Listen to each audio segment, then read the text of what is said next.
Shalom Leviticus bung som lep kuana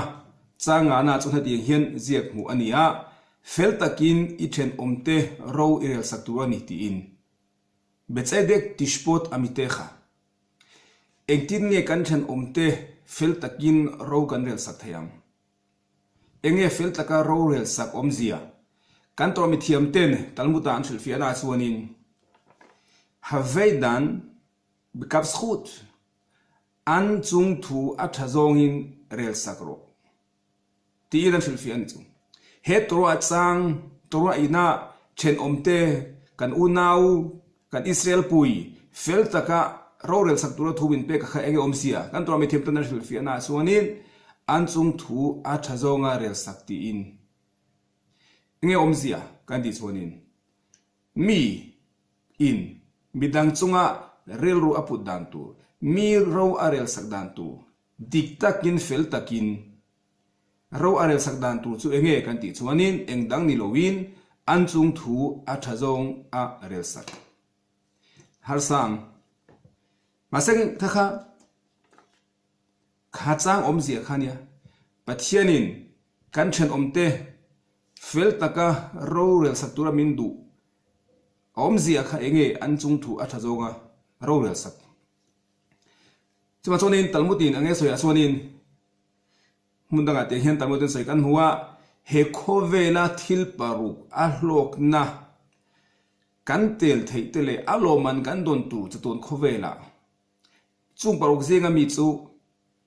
kan chen hualte an chung thu athazonga kan rel sak thin hi ni an tin chu mi chunga rel ru thale dikkan putin he khovela azar zona kan tel theyanga aloman chaton khovel ulom tura kan dongdon tinani chu chuma chonin mi chunga rilu thaput mi thiam chantir mi adik zonga anchung thurel sakhi pathian du zonga nia pathian lom ni in atora thiang hema chudiang tur chuanin isel fate mizir tira kan tora mi thiam te chuanin an shil fiana chuanin talmuta ti hen ziaka mi chung thu athazong in irel sakani chuanin nang ngei po van atangin I chung thu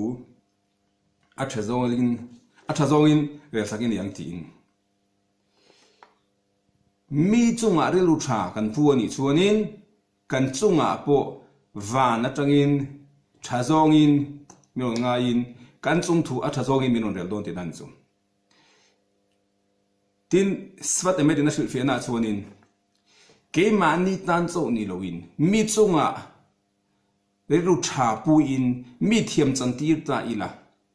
an chung thu athazongin rel ta ila ke mani cho ni loin kha kan thian pa nge kan thian nu nge ya po kha athazonga chung thu kan rel saka kha achunga po athazongin ro rel sakani do ne tin spat emet na shil feni chu engom je kan di chuanin van ro rel na hianin ke manin engemo chana thune na kan ni ve ke mani awangin mi chung thu athazongin rel theina alom theina ni chu to chonin chu kan soya mi chunga rilu tha kan bua mi thiam kan chantira athazongin an chung thu kan rel ni chuan ke mani po chu tiang chung kan chunga miron ti ve anga masa ke mani chong ni lawin kan thian pa kan thian nu khatianga chung thu kan rel sak chunga po khan athazongin wana train ro rel sak ni do ne ti ni tan chu khami kha to cha in soi khania masangin khami ba ka khan mishna po kan huwa mishna pe ke voda chuanin havei dan kol adam bekap schut tin je kan huwa havei dan kol adam mi tu po an chung thu athazongin rel sakro tin kol adam mi tu po ti kha mi zong huwa manga naupang puitling pitar putar mechia mi pa hausa re thei tora thiam lo mi zong havei dan kol adam bekap schut an chung thu athazongin irel sakturun ti in mishna in thubin pe ni chu tu ma mai om lovin zavain mi zong masak enge kol kha nia chu shilfen ba khata chun mi zong soina nia mi fel kan ti tele fel lo ang do kan ngai te po ni sengin mi zong zong an chung thu a tha zong rel sak shilfen da dang le chonin kol ti kha mi pakhat a chung thu kan rel sak du pa kha tu na thil ti amo om dan awang khami chung chang a chau khan a ro rel sak su kol chu zong zong ama thil ti pum pui ama ni na zong zong la khom vek la a thil thati zong zong te le a thil sual ti zong zong te ama mi zia ama nung chang a hun kal to te le a hun ola om tu a thi ni thlenga a thil ti tu te a vain bugna a thang kai la khami mang khan te la khami mang khan chung thu le sa ti nan ya ti e thil fe na om ni chu a pian ti ra tangin a thi thlagin a thil ti zong zong kha kol adam tu na a thil ti chau kha amo tu na din hun chau a zir khan a chung thu rel sak chu ti dai no tan chu har savia banga mi khatianga an vaya te tu suanin silfiana dang le chon kol enge kan ti chodin tun ama ni na tun enge ama machine na chau kha chu chu ahun lo om tu ama bowal to nu apu atha te le achi te tanga mi ron om tu te po ngai tu atela don tella chut tela chutiang hang chuan achung thu rel sakro ti na ania ani ti thil fen om bokan chu kan pu mo sia point agupta mi atha don khanin a hoya tu ma anom lo ti a sheta wangin khapa kha thata ni chu ma sangin an omalom an hureng alom ngatinge tora khanin tu ma anom lo atia khatianga tha atu ka po mutun om je kan thria faron he na enge an he ka kan thria kan chunga hian tunga rural tu turin da ruat se nimina agupta mi thang khan min thai tum ve min lo ti bai chu an mu ni chu mi om ma seng kan pu mo se khan tu ma an lo ti kha agupta mi atang khan tu emo mi fel le mi tharon chok turan om achuta angai tu a don je ka tu lam don lo wang khang kha pa kha that thei chuwa chon kol adam mi zong zong ti kha tun ama ni na chau khani lowin afa te atha te atang zel poi mi fel le mi thapon lo chok mai thei ti de bo kha kha a shil fian na le chuwa chonin mi chung thu re la kha thil na mai ni hau lo mai ya thil har sa le thil khi kha ne me mai chuwa chonin atha zonga real tour kan tha thod lo ni poin nia har he ko bala chon mi kan enge I fel na kan huwa mi that na kan huwa masa fakhi she kan tia enge mo mase tu hi kala zong thau ni chu a fel alom ani chu tai masi le kha zir pe si asa khomi si mase mi chung thu atha zong re sa hi har sa lu tuk mai chu wa chon te kan tiang kan to mi thiam te chuanin chu mi shnaina soya mi a thil tia te om dana te khosak te zong la thil tha mu sakla achung thu atha zoi rel sakro tin chu kan torwa kan huwa mi shnain se kan huwa ma se chu mi chung chuan mi ya khanin mi tu po an chunga ma se kha kan la nei chuan soi sel tu ramo a che zonga chung thu rel sak dan tu kha ke mani ya khan alo ma ni chuan te kan tiang kan che ton ka to mi thiam ten mi chung thu rel lo mai etinge mishnai na soi berke yavat tho chapter 2 a chone nge soi alta dun et khaber kha at chitagia lim komo ichian nu adin hun ithen ve ma chon a chung thu rel sak so tin han so aron sailen na te zirtir na don na te an chung ko din hun te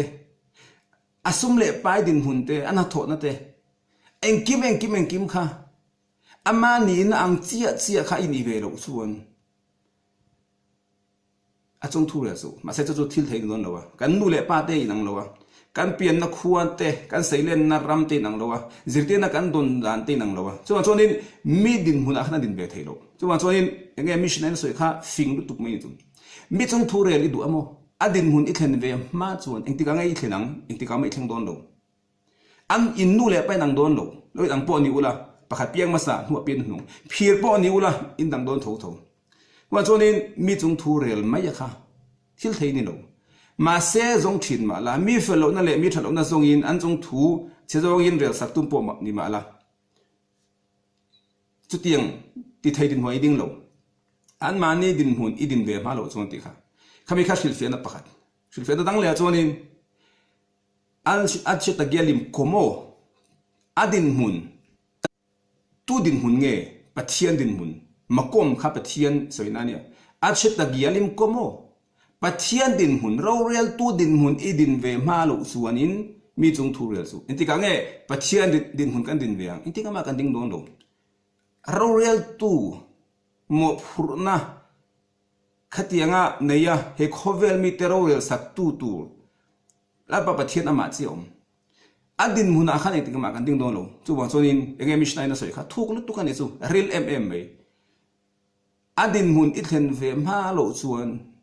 chung thu rel su ti kha pathian din hun ithen ve ma chu pathian ni nang in ve lo chuan a chung thu rel su chu kan ni don nem kan ni don lo to chonin mi chung thu rel kha thil na mai ni lo thil thai ani lo thiam lo chan tir la in dem kha to chonin kan to mi thiam ten phim khuranga yin tia engwangin nge mi chung thu kan rel wange mi kan dem ang bangai thiam lo kan chan tir ti chu bakha da chonin hostel hit bon ni nut mi ni in chiang takin kan chut lo kan en lowa pon lang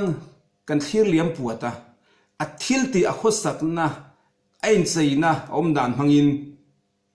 thu thuk na kan siama mi kan dema thiam lo kan chan tira a che zong in ro kan del sakani chu khathi la kha mi a che zonga pon lang da ka in thir le kai en na kha adik lo le che zonga ro rel na min siam tu ni chu ma se chu mai ni lo wa kan to mi thiam ten ia che hara na tho mi a che zong in an chung thu rel tur min thema thil so de tur min them ang thowin shabat ni seramo thiang lo emo hi kho bela tong trai lo tur te de mi chwa sang sang hen lo turin min them ang thowin thim tha te lo tur pon setana min them chin he mi chung changa bo chen rual te a che zonga ro rel sak tur hian min them mi kan u nau te kan isel puite chunga relu thalo kan puin kan demin thiam lo kan chan tir ani chuan setanan min he tina setana boya kan tang them tu kan do zo lo tina chu chuma chonin mi chung thu rel thil na mai ni lo wa thil theipo ni lo chuma chonin ete kan tiang voinia hainia tishata yamim tishabeafna en ma ni kuwa in subna kan naite masagin kain subna kha kan chung ril in sim thana kan mananga ya in huat na wangin thiam lo in chantia na le in dem na wangin isel fate chunga chetna au thlanga kan hun thiang lim Jerusalem temple ti che sakin kan doma asiam thatna enge eng thil kan ti nge temple pathum na sak ani le ang kan ti chuanin chan le wang om lo hmangai na kan zia kan ong tirin ti tan chu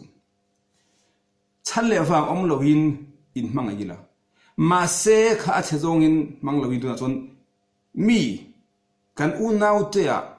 felna tur an ma ni thatna mu tu lo mai la an chong tu thazong ara tu mu tho lo mai la ma se thazong in mangi la ma se mangai thowi la mi a thilti omda khosak dan ka mitlung ka lom song engma mu tu bom lo poni sengin ma se mangai thawang a havat khinam chan lewang omlo in mangai na zara laba bathianin tlanna famkim kan thena ton thenti le dona laba bathianin kan hun thiang lim pathian shkhina che na hun Jerusalem temple puthum na pomino sak sak lega kha kan thil sualti kan siam that mangin pathianin mal miron so manga ka kha voile kan pathian thu soi toite ni sagi ni in di chana kan mante le mania in toi thana kan mante kha ki mani kan thil tum ni segin ba pathianin mal miron som segin kan thin lunga manga inna thin lung ron tulu sak segin kan then rual kan u naute felna le thatna mu thena turi ma thenin finna miron pein mal miron som thero se